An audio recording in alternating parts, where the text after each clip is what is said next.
Hello. Today I will interview Anita Burgess.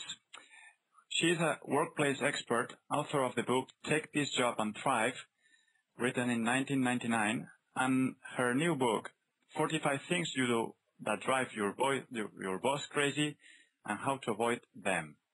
She is a columnist on dozens of newspapers and websites every week.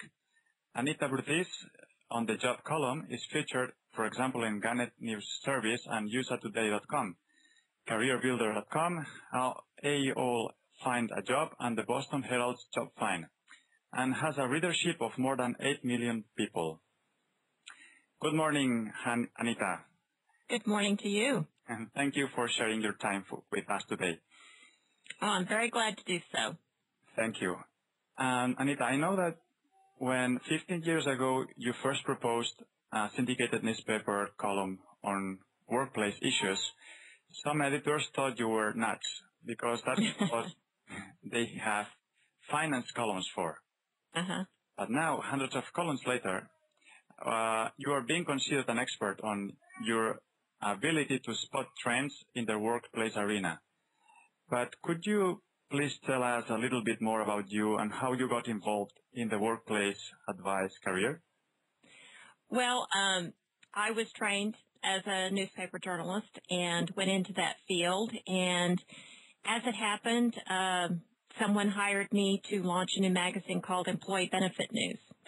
And that's what first got me involved with workplace issues. And that evolved into I eventually decided to start freelance writing when I started a family, and Gannett approached me about my expertise in career and workplace issues. And at that time, nobody was writing career advice. You know, you took a job and you were with it for 30 years, so why did you need career advice? But people were starting to move around in their careers. There was no guaranteed job for life anymore. And people realized that they needed to be smarter about their careers. They needed to understand what bosses were thinking. They needed to understand how to better manage their skills so they could, excel at the job they had and possibly get a new job. And so the column just evolved from that. And I have to say that at first some of the newspaper editors didn't see the point for it. Like I said, they said, oh, well, we have finance columns. That's what they're for. And I said, that's totally different than the workplace.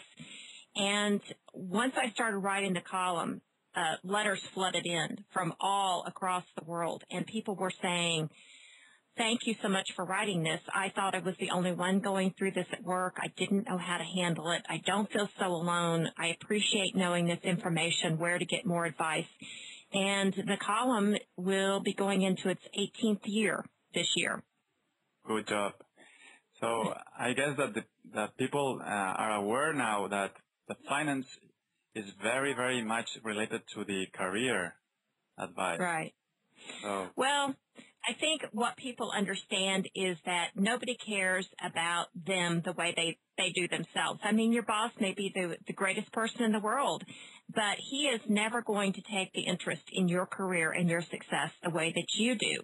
Mm-hmm. And so the only way you can be successful is for you to manage it yourself. And just like you would not take money and throw it out the window and not pay any attention to it and not care what happened to it, you cannot do those things with your career, because let's face it, your career is money. And so by not managing it correctly, it's just like taking money and throwing it out the window. Yeah, and it sounds counterintuitive what you are saying, because I think that most people believe that it is the job's boss or responsibility to manage your career and the company's yes. responsibility. And what you say is you are the boss here, managing right. your own career. So that feels strange to me a little bit. Well, what you have to remember is, someone said this to me one time, and I think it's very true. Anytime you get into business, it's always about the money. So the company looks at it as, what do we have to do to make money? And the boss looks at it as, what do I have to do to make the company money? Mm-hmm. And he looks at his employees and he says, are you helping me be successful to help the company make money? All those things. And if you're not keyed into helping that company make money, then you will be one of the first ones to go and you will not be successful. Once you understand that your success is tied to the boss's success, who is tied to the company's success, it's all tied together, then you can be much more successful in mapping out a strategy for yourself. Mm. So I guess that good advice here would be that the candidate has clear in his mind what's his boss' priority. As you Right. said, it's bringing him success to allow him to bring success to the company. Yes, that is exactly right. It's all tied together. Thank you.